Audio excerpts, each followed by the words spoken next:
What's going on, everybody, and welcome back to the channel. In this episode, we are headed off to the dealership to grab the fenders for our S550 because they are painted, and guess what? They are going on now.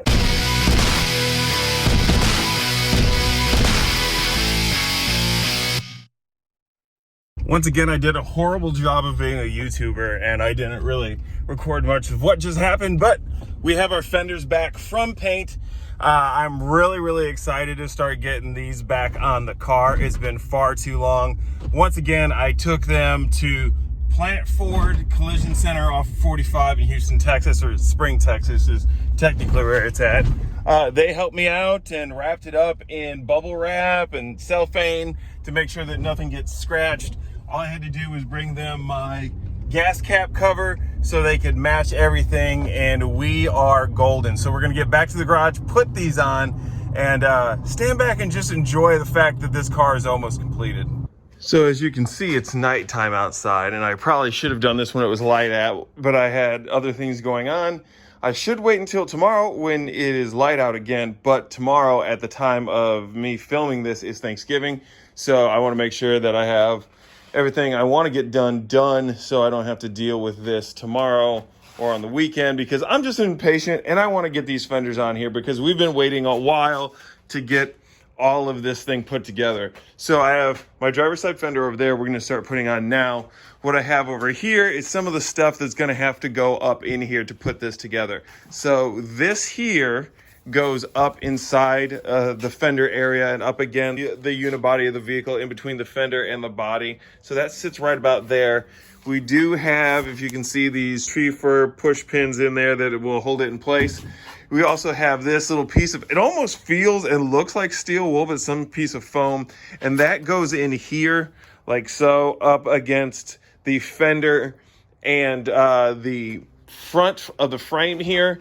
Now, some people might wonder, as I drop this stuff all over the place, do I really need to worry about this being here since I am going to be cutting the fenders? I don't think it's really going to be an issue based on where this thing sits. If it is, we'll remove it, but I don't believe that it will. And then, of course, we have this here, which is our trim or our gasketing there to help seal along the edge of the hood to the fender. And I believe that's about all we're going to need. I don't know if I'm going to be able to secure down all the bolts right now unless I jack up the car and take off the tire, because I do know to get up in here to some of these, we are going to have to reach up inside the fender. I might be able to turn the wheel enough to get up in there, but I'm not really sure. Some other things that we need, if I can find them. This is what I was looking for. This is riding shoddy inside the car.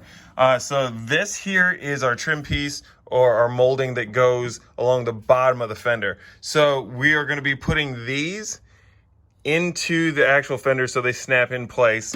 A bolt holds the bottom of the fender in place, as we'll see here in a second. Then this is sitting in the fender and passes through this plastic piece to hold it in place. And then that is what the bottom of the side rocker will clip into. So I'm going to go ahead and grab the fender there, get everything lined up, and then we'll start bolting everything down. So here are my little plastic clips. These are going to pop in right here, just like that. And there's going to be 3 of them. I believe that's the way they were set up, with the pins at top, bottom. Could be wrong. I don't know. Looks about right though. And then our other bolts will go in this general vicinity. Kind of lined up, not too bad until we get up front here.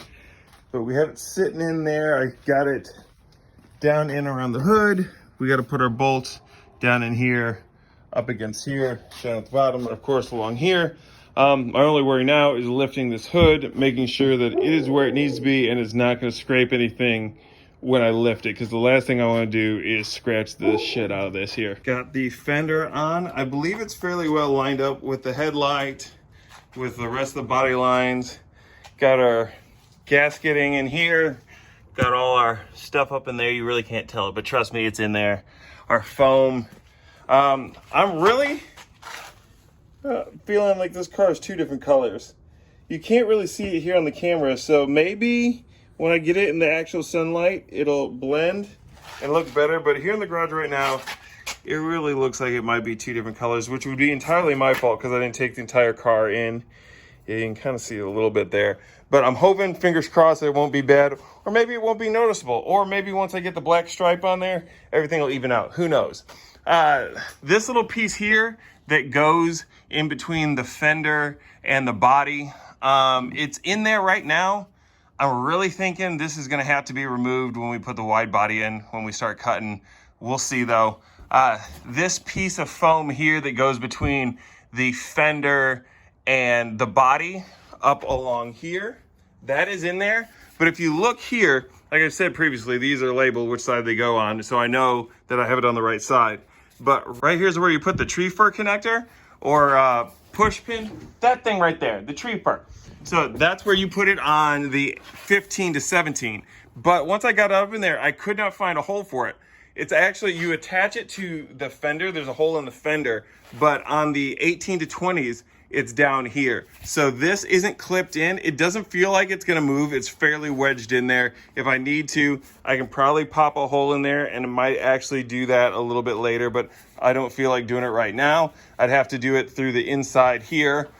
For the other fender, I might just do it before I put the fender in place. That way it makes it a little bit easier. Another thing that I wanna point out is on this right here, this is from my 15 to 17. This one here is for my passenger side. As you can see, it's fairly thick, kind of stiff. This one here came off of the 18 to 20. Now, I don't know if this is because it was a EcoBoost or whatnot, but this is definitely not as thick as what it is off of my original vehicle. So don't know what that'll play into it. These do have to go in a certain way. If you see these ones here near the end are a little bit closer together, that goes towards the front. I do think on the 18 to 20 fender flares, in the middle, one of these are slightly positioned different because I had to take one of them out on the driver's side. So hopefully that won't cause an issue. I don't think that it will. But this one is in. I'm going to do the other one and then call it a night. I went ahead and put the passenger side on. It's lined up fairly well. Gapping isn't great on it because I still need to do the bracket here and get it lined up with the hood. But unfortunately, I did make a couple mistakes. Like that one right there, if it would focus. Maybe it doesn't need to focus. There it is. Yep. And then right up here, the hood grabbed it. So Gabs and I completely removed the hood. So it's sitting out there. We're going to pop it up on top of the bubble wrap on top of the BMW.